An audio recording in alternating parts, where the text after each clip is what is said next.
Ability types tell you how and when to use a card's ability. In Seither Chronicles, there are many different ability types in the game. Learning the different ability types comes with time and experience. The Archer ability type is a Viking-specific ability. Once per turn, a Viking creature may deal damage during your attack phase. Archers can only attack foes' creatures dead ahead of them. Dead ahead is a straight line which a creature targets to attack. Let's take a look at how the Archer ability is used in play. Nightfall's Archer ability deals 1 damage for each friendly Viking in play to a foe's creature dead ahead. There are 4 friendly Vikings in play. Nightfall deals 4 damage to its target. Next, we have the Break ability type.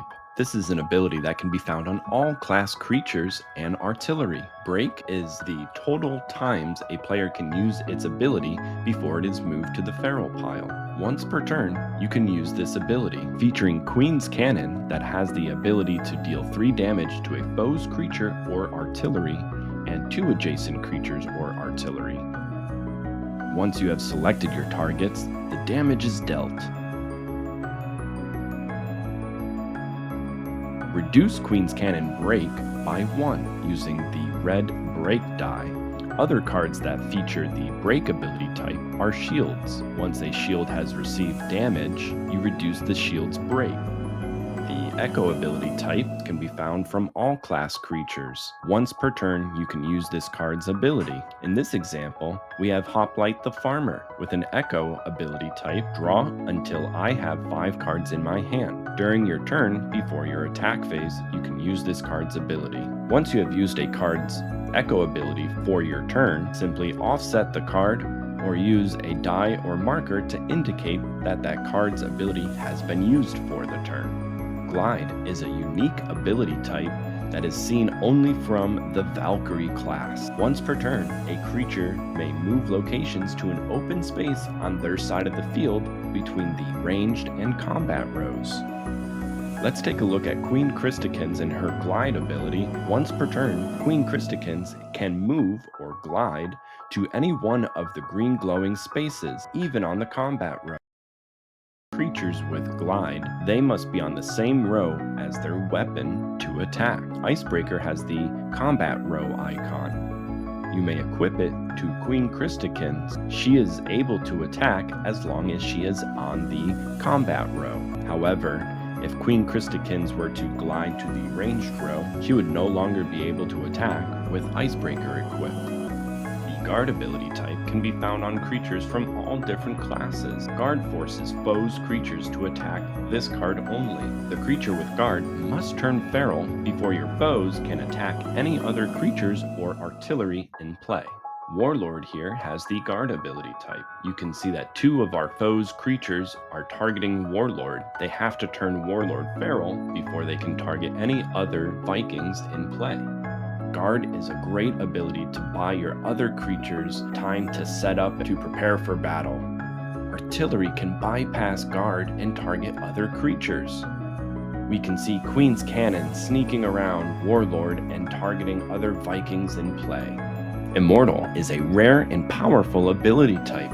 When a creature with Immortal is sent to the feral pile by any means, including cleanup at the end of the round, that creature is shuffled back into the Grimoire. When Lothbrok is in play and goes feral, shuffle Lothbrok and equip cards back into my Grimoire instead of the feral pile. You can also see that at the end of the round, a creature with the Immortal ability is shuffled back into your Grimoire along with any equipped cards instead of the feral pile. The Interrupt ability type is commonly seen on trap cards. Trap cards can be played in any class deck. An interactive ability type that is played in response to something your foe does. A card that features Interrupt will specify the situation in which to play the card. This is to be played when a foe's creature declares an attack.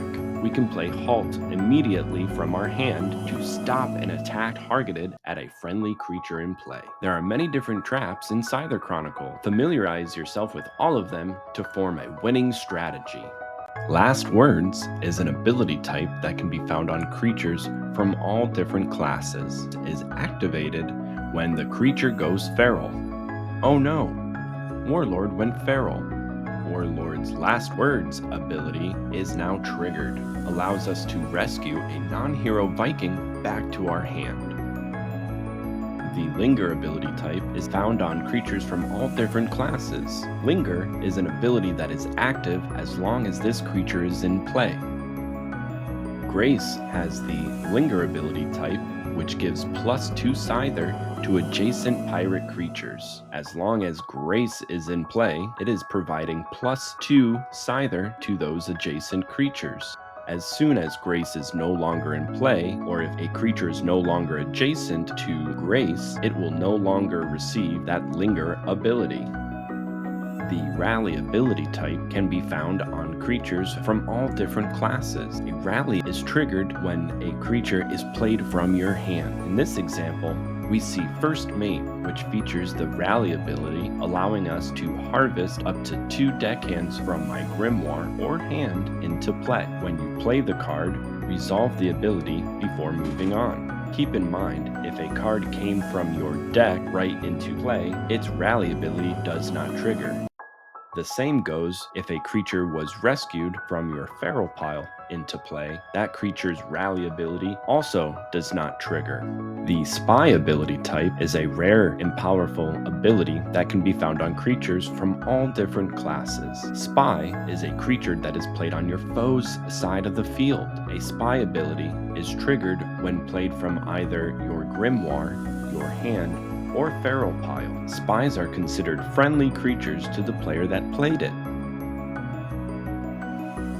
We see that Sharkbait has a Spy ability. When it's played, draw 2 cards. In addition, it also has the Linger ability, which subtracts 2 Seither from adjacent creatures. Spies can also wield inventory, allowing it to attack and defend.